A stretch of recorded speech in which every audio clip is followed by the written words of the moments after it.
राधे राधे, जय श्री कृष्ण। आप सभी का मेरे चैनल पर बहुत बहुत स्वागत है। तो आज तो आप लोगों को सभी को पता होगा कि हमारे सनातन हिंदू धर्म में आज बहुत बहुत बहुत ही ज़्यादा अच्छा दिन है, क्योंकि आज सिर्फ एक ही चीज़ नहीं, आज सिर्फ तुलसी विवाह ही नहीं है, इसी के साथ साथ एकादशी भी है, देवउठान एकादशी, और साथ ही साथ हम सबके प्यारे बाबा श्याम जी का जन्मदिन है। तो ये दिन तो हमारे लिए बहुत ही यादगार दिन बन गया है और बहुत ही अच्छा दिन बन गया है। तो मुझे लगता है कि आपने इस दिन को बहुत अच्छे से गुजारा होगा। आप सभी ने बहुत बहुत ही ज़्यादा भगवान के चरणों में ढोक लगाई होगी, भगवान से बहुत सारा आशीर्वाद मांगा होगा, और मैं आशा करती हूँ कि आपके लिए दिन बहुत अच्छा जाए और आपके जीवन में बहुत सारी सुख शांति लाए। तो जैसे कि सभी को पता है कि हिंदू धर्म में तुलसी विवाह का आयोजन करना बेहद शुभ माना जाता है।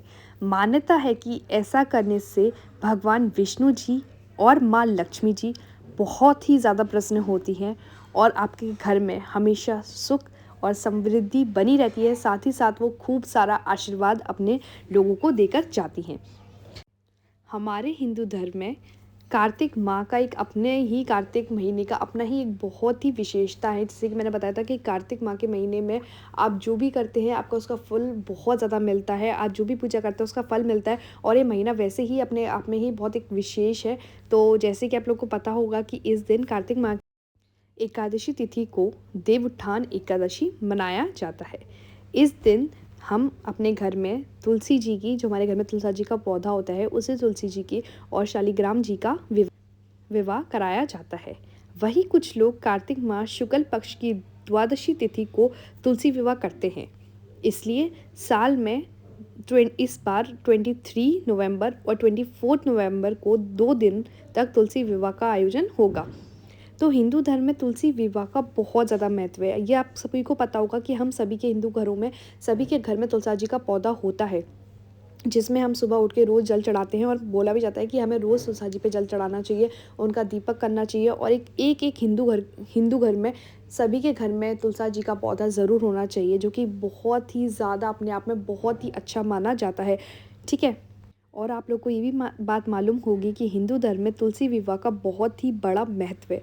मान्यता है कि ऐसा करने से कन्यादान के सामान्य पूर्ण मिलता है और घर में सुख समृद्धि और खुशहाली आती है। आइए जानते हैं तुलसी विवाह के बारे में कुछ और बातें। आज के दिन सभी घर की औरतें, बेटियां तुलसी मैया को वो सब चीज़ें चढ़ाती हैं जो वो खुद ग्रहण करती हैं। जैसे कि हर औरत 16 श्रृंगार करती है, आज ऐसे ही सारी औरतें अपनी तुलसी मैया को ऐसे ही तैयार करती हैं, ऐसे ही उन पे चुन्नी चढ़ाती हैं, साड़ी पहनाती हैं, उन्हें इस तरीके से करती हैं जिस तरीके से वो खुद होती हैं। और साथ ही साथ हम तुलसी मैया के इस दिन हल्दी, उनकी मेहंदी, उनके काजल, उनके क्या कहते हैं आपके नेल पेंट वगैरह, जो भी औरतें 16 श्रृंगार में लेती हैं, वो सभी आज हम तुलसी जी मैया को उसी तरीके से सजाते हैं। क्योंकि आज तुलसी मैया का विवाह होता है, तो हम जैसे एक दुल्हन को तैयार करते हैं, वैसे आज तुलसी जी मैया को अच्छे से तैयार करते हैं। बहुत सुंदर लगनी चाहिए अपने लोग की, सबकी तुलसी जी मैया। वैसे तो मुझे पता है, आप सभी लोगों को बहुत अच्छे से पता होगा कि तुलसी जी की विधि कैसे हम तुलसी जी का विवाह करते हैं, बट मैं आपको एक बहुत आसान सरल तरीका बताती हूँ कि अगर आप लोग को नहीं पता है तो आप जान लें। तो सबसे पहले तुलसी विवाह के दिन सुबह जल्दी उठें और सबसे पहले उठ के स्नान करें। ये तो एक बहुत ही विशेषकर चीज़ है। उसी के बाद तुलसी के पौधे पर जल चढ़ाएं, जो कि हम रोज़ाना करते हैं। और जो लोग तुलसी विवाह में कन्यादान करते हैं, उन्हें व्रत रखना आवश्यक है। आज के दिन घर की औरतें सभी व्रत रखती हैं, और साथ ही साथ आप लोग को पता ही होगा आज बहुत बड़ी एकादशी है। जैसे कि मैंने बताया है, अगर कोई भी इंसान व्रत वगैरह नहीं रखता है, कोई नहीं रख पाता है किसी भी रीज़न से, बट मैं बताती हूँ, अगर आप कोई व्रत नहीं रख सकते तो आप बस एकादशी का व्रत ज़रूर रखिए। एकादशी का व्रत इतना इम्पोर्टेंट होता है ना, इतना अच्छा होता है, इतना फलदायक होता है कि वो आपको, मैं आपको क्या बताऊं, बट वो बहुत ही ज़्यादा, जैसे हम कहते हैं ना 100/100% जैसी चीज़ को कहते हैं, बिल्कुल वैसा ही होता है। तो अगर आप कोई व्रत नहीं रखते तो कोई बात नहीं, बट आप एकादशी का व्रत रखेंगे ना, तो आपकी सारी मनोकामनाएं पूरी होंगी। ठीक है। और आज तो वैसे भी देवउठान एकादशी है, जो कि बहुत बड़ी एकादशी अपने आप में ही। तो अगर आज के दिन आपने व्रत रखा है तो बहुत ही अच्छी बात है, और आपके लिए बहुत ज़्यादा लाभ देगी, आपको पैसा भी देगी, आपको सुख भी देगी, आपको समृद्धि भी देगी। ठीक है। उसी के बाद आप जहाँ पे तुलसी मैया को बिठाएंगे, जहाँ पे उनका स्थान बनाएंगे, उस जगह को अच्छे से साफ वाफ करिए। वहाँ पे कपड़े वपड़े बिछा कर तुलसा जी मैया के लिए एक जगह बनाइए। एक छोटी सी चौकी ले लीजिए, उस पे आप उस पौधे को रख सकते हो। गमले पर गन्ने का मंडप भी बनाते हैं। अगर आप लोगों को नहीं पता है तो आप देखिए, ऐसे गन्ने पे मंडप भी बनता है। वो हमारे यहाँ पे शाम को पूजा होती है, वो भी मैं आपको सब दिखाऊंगी। इसके बाद दूसरी चौकी पर आप शालिग्राम जी को भी रख सकते हैं, जिसके संग आज हम अपनी तुलसी मैया का विवाह करने वाले हैं। ठीक है। उसके बाद आप क्या कर सकते हैं कि तुलसा जी के पौधे के सामने घी का दीपक जलाएं। तुलसा जी और शालिग्राम भगवान पर फूलों से गंगा जल छिड़के, उनको माला पहनाएं। उन माता को रोली और शालिग्राम जी को चंदन का तिलक लगाएं। और भूलना मत कि तुलसा जी मैया को आपको रोली का तिलक लगाना है और शालिग्राम जी को आपको चंदन का तिलक लगाना है। अब तुलसा जी के पौधे पर बिल्कुल बिल्कुल भी मत भूलिएगा कि आपको लाल चुनरी चढ़ानी है। ठीक है। और उनका श्रृंगार तो इतना सुंदर करना है, इतना सुंदर करना है जैसे कि आप खुद अपने लिए करते हो। जब औरत खुद तैयार होती है अपने पति के लिए, ऐसे ही आपको बिल्कुल उनको तैयार करना है जैसे आप दुल्हन बनने के समय तैयार होती हो। ठीक है। अब तुलसी के पौधे पर आप लाल चुन्नी चढ़ाएं और उनका अच्छे से श्रृंगार करें और फिर शालिग्राम भगवान को पंचामृत से स्नान कराएं और उन्हें पीला वस्त्र अर्पित करें। ठीक है। उसके बाद आप तुलसा जी और शालिग्राम जी को हल्दी लगाएंगे। ठीक है। जैसे ही लड़का लड़की में हल्दी का लगता है, ऐसे ही हमारे आज तुलसा मैया और शालिग्राम जी को भी आप हल्दी लगाएंगे। ठीक है। आप ऐसे ही करेंगे जैसे आप एक शादी में जाते हैं, सबका करते हैं ना रस्म वगैरह, ऐसे हम सारी रस्में करेंगे। मैंने देखा है कि काफ़ी लोग ऐसे करते हैं कि शालिग्राम जी को हाथ में लेकर तुलसा जी के पौधे के 7 बार परिक्रमा लगाते हैं, जो कि बिल्कुल ठीक है, बिल्कुल ठीक है। बट हमारे यहाँ पे इससे भी कोई अलग चीज़ होती है। हमारे यहाँ पे ये करने के बाद औरतें पूरी तुलसा जी मैया के और शालिग्राम जी के 108 परिक्रमा लगाती हैं, जो कि अपने आप में एक बहुत ही बड़ी चीज़ है। और ये करने से आपके घर में हमेशा सुख समृद्धि बनी रहेगी, आपका जोड़ा हमेशा बना रहेगा और आपके लिए, आपके घर के लिए, आपके आपके जोड़े के लिए ये बहुत ही अच्छा होता है। तुलसा जी मैया अपने आप में बहुत ज़्यादा आपको आशीर्वाद देती है। ठीक है। आइए मैं आपको कुछ ऐसी बातें बताती हूँ जिससे आपको लगेगा कि तुलसी विवाह कराने से हमें क्या फ़ल मिलता है। और मैं आपको बताती हूँ कि एक तुलसी विवाह कराने से आपको कितने सारे फल मिलते हैं। जो सबसे पहले है वो है पति पत्नी के बीच बढ़ता है प्रेम। ठीक है।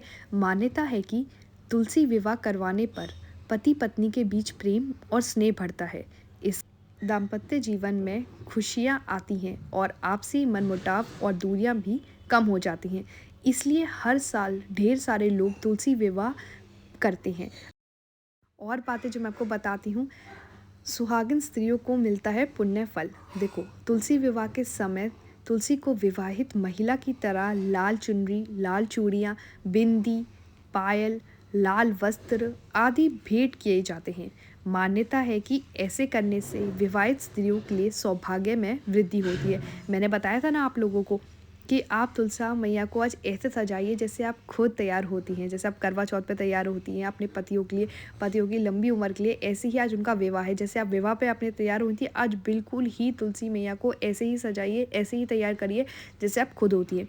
ठीक है। तो इससे क्या होगा कि आपका जो जीवन है, आपका सुहागन जीवन है, पति पत्नी के बीच जो प्रेम है वो हमेशा बना रहे। और अब मैं बात करती हूँ लड़कियों के बारे में जिनको विवाह करने की बहुत जल्दी है, बट किसी कारण से उनका विवाह नहीं हो पा रहा है। तो अगर आप घर में तुलसी विवाह करते हैं तो बहुत जल्दी ही आपकी भी शादी हो जाएगी। कई बार बहुत से कारणों के चलते कुछ लोगों के विवाह में देरी हो जाती है, लेकिन अगर घर में आप तुलसी का विवाह एक बार करते हैं, जिस घर में तुलसी का विवाह होता है वह उस घर में जल्दी से ही विवाह के योग बन जाते हैं और घर में जल्दी ही विवाह की शनाइयाँ बजती हैं। और उसके साथ साथ जैसे कि मैंने बताया कि तुलसी विवाह करने से घर में सुख, समृद्धि और वैभव की प्राप्ति ज़रूर होगी। कहते हैं कि तुलसी विवाह करवाने पर जातक को घर परिवार में सुख शांति के साथ साथ वैभव की प्राप्ति भी होती है। जिस घर में तुलसी विवाह कराया जाता है वहाँ कभी दरिद्रता नहीं आती और हमेशा भगवान विष्णु जी की कृपा मिलती है। ये तो आपको सभी पंडितों ने बताया होगा, सभी हमारे बड़े बूढ़ों ने बताया है कि हमेशा सभी के घर में तुलसा मैया हमेशा होनी चाहिए और सभी हिंदू के घरों में तुलसी मैया ज़रूर होनी चाहिए। अगर आपके घर में नहीं है तो आप कोशिश करिए कि आप आज जाएं और तुलसा जी का एक पौधा अपने घर में ज़रूर लगवाइए, क्योंकि तुलसी के आने से भगवान श्री कृष्ण भी आपके घर में ज़रूर वास करेंगे, लक्ष्मी जी भी आपके घर में वास करेंगी और हमें क्या ही चाहिए, है ना। कार्तिक पूर्णिमा पर इन कामों को करने से भगवान श्री कृष्ण जी बहुत ही ज़्यादा प्रसन्न होते हैं और भक्तों पर बरसाते हैं कृपा। मेरे कई बहनों का ये भी सवाल होता है कि तुलसी विवाह पर हम क्या प्रसाद चढ़ाएं, क्या हम तुलसा मैया के ऊपर प्रसाद चढ़ाएं। तो हर सुहागन स्त्री को तुलसी विवाह ज़रूर करना चाहिए, जो कि मैं पहले भी बता चुकी हूँ। ऐसा करने से अखंड सौभाग्य और सुख समृद्धि की प्राप्ति होती है। देखो, पूजा के समय माँ तुलसी को आप, जैसे कि मैंने बताया विवाह हो रहा है, तो आप सुहाग का सम्मान और लाल चुन्नी ज़रूर चढ़ाएं। अब सुहाग के सम्मान में आपके सभी 16 श्रृंगार आ जाते हैं, जिसमें आपकी क्या हर चीज़ जो भी आप पहनते हो वो सभी चीज़ आप चढ़ा सकते हो। और उसके साथ साथ जो कि बहुत महत्व है जिसका, वो है लाल चुनरी। लाल चुनरी आप ज़रूर ज़रूर चढ़ाएं। और साथ ही अगर आपके पास साड़ी भी लाल कलर की हो तो फिर क्या बात है। तो लाल चुनरी और लाल साड़ी माँ को पहनाएं, और साथ ही साथ गमले में शालीग्राम को साथ रखें और उन पर तिल ज़रूर चढ़ाएं। तिल का बहुत ज़्यादा महत्व होता है आज के दिन, तो तिल भी ज़रूर चढ़ाएं। अब मैं आपके साथ शेयर करूंगी कुछ तुलसा जी के फ़ायदे। ठीक है, कि तुलसा जी का पौधा घर में क्यों लगाना चाहिए। तुलसा जी का पौधा घर में मैं इतनी बार आपसे लगाने के लिए क्यों बोल रही हूँ, क्यों तुलसा जी का पौधा इतना पवित्र होता है, मैं आपको कुछ बातें बताती हूँ। देखो, घर में तुलसा जी का अगर आप पौधा लगाते हैं तो घर में हमेशा पवित्रता आती है। और साथ ही साथ आपके घर में जितनी भी नकारात्मक ऊर्जा होती है, जिसे हम कहते हैं नेगेटिव एनर्जी, ठीक है, क्योंकि जो भी घर से बाहर जा रहा है वो अपने संग कुछ ना कुछ तो एनर्जी लेकर आता है, या तो वो पॉजिटिव हो सकती है या वो नेगेटिव हो सकती है। तो अगर आपके घर में तुलसा जी का पौधा है तो वो ऑटोमेटिकली अपने घर में जितनी भी नेगेटिव एनर्जी है उस सबका ऑरा वो आपके घर से दूर कर देगा, और आपके घर में बिल्कुल पॉजिटिव वाइब्स पहले जैसी रहेंगी। ठीक है, तुलसा जी पूजा का मंत्र है। अगर आपके घर में तुलसा जी, तो आप ये ज़रूर मंत्र करें, ओम नमो भगवते वासुदेवाय नमः। इसका जाप करने से आपके घर में सुख समृद्धि के योग बनते हैं और सारी मनोकामनाएं पूरी होती हैं। जो मैंने आपको मंत्र बताया है वो मैं दोबारा बता देती हूँ, ओम नमो भगवते वासुदेवाय नमः। आपने काफ़ी बार कई मंदिरों में ये मंत्र ज़रूर सुना होगा। ये कंटिन्यूसली चलता रहता है हर मंदिरों में, क्योंकि इस मंत्र की बहुत मान्यता है, और ये मंत्र भी हम अपनी तुलसी मैया के लिए बोलते हैं, और ये करने से बहुत ही ज़्यादा फ़ायदे मिलते हैं। देखो, तुलसी के पत्ते डालकर स्नान करने से किसी तीर्थ पर स्नान करने जैसा फल प्राप्त होता है। वह सभी यज्ञों में बैठने का अधिकारी होता है। ठीक है, नेक्स्ट, अगर घर में कलह और अशांति रहती है तो तुलसा जी को अपने आंगन में ज़रूर लगाएं और नियमित जल दें। देखो, अगर आप कोई भी चीज़ कर रहे हो, जैसे कि अगर आप तुलसा जी अपने घर में लगा रहे हो, तो आप बिल्कुल मत भूलना कि आपको जल रोज़ देना है, सिवाय रविवार के। बस केवल रविवार वाले दिन, मतलब संडे वाले दिन आपको जल नहीं देना है, तुलसा मैया को स्नान नहीं कराना है। अदरवाइज़ आपको रोज़ तुलसा जी मैया को दीपक करना है, जल देना है। ठीक है, साथ ही साथ माँ लक्ष्मी की कृपा पाने के लिए तुलसा जी का पूजन ज़रूर करें। अगर आपको चाहिए लक्ष्मी जी आपके घर में आए, आपके घर में पधारे और आपके घर में रहे, तो आप ज़रूर तुलसा जी मैया को अपने घर में लाएं, उनकी पूजा करें और उनका खास ध्यान रखें। साथ ही साथ दही के साथ चीनी और तुलसा जी के पत्तों का सेवन करना शुभ माना जाता है। अगर आपके घर में कोई बच्चा या आपके कोई भी अगर कोई अच्छा काम शुरू करने जा रहा है, या कोई नई चीज़ के बारे में, मतलब कोई भी नई चीज़ करने वाले हो, या आपके घर में जो भी हो रहा है, तो हम कहते हैं ना कि बच्चों को दही चीनी खिलाएं, और उससे क्योंकि कार्य बहुत सफल होता है, तो साथ ही साथ उसमें आप कोशिश करें कि तुलसा जी का पत्ता और डाल दें, तो देखो आपका काम 100% बिल्कुल होगा। ठीक है, इसके अलावा तुलसी का सेवन करने वाले पर देवी देवताओं की भी कृपा रहती है। आपको एक बहुत ही इम्पोर्टेंट बात और बताती हूँ, अगर आपने किसी भी वास्तु या एस्ट्रोलॉजर वगैरह से कभी आपने बात करी हो, तो काफ़ी बार आप लोगों ने सुना होगा कि सभी लोग कहते हैं कि आपके घर में तुलसा जी तो ज़रूर होनी चाहिए, एक तुलसा जी का पौधा ज़रूर होना चाहिए, क्योंकि तुलसा जी के वास्तु दोष बहुत जल्दी दूर करता है। आपके घर में जो भी वास्तु से रिलेटेड कोई भी दिक्कत है, अगर आपके घर में तुलसा जी है, तो वो अपने आप ही 80% तो सारे दुख, आपकी नेगेटिविटी वाइब्स जैसे कि मैंने बताया था, वो सब खुद ही दूर कर देता है। और यही था आज की वीडियो में, और लास्ट में आरती करना तुलसी मैया की बिल्कुल भी मत भूलना, और जो भी आपकी मनोकामना है वो सब माता से मांगना, सभी चीज़ें मांगना, वो सभी मनोकामना आपकी पूरी करेंगी। बट अपने अच्छे दिल से सारी पूजा करना, जैसे मैंने बताया बिल्कुल वैसे ही करना, तो आपकी सारी इच्छाएं पूरी होंगी। और अगर आपको ये वीडियो अच्छी लगी हो तो आप प्लीज़ इसे लाइक, शेयर और सब्सक्राइब करना मत भूलना, और ज़्यादा से ज़्यादा लोगों के संग शेयर करना, और कोशिश करना कि अगर आपके घर में तुलसा की पौधा नहीं है तो आप ज़रूर मंगवाएं। राधे राधे, जय श्री कृष्ण।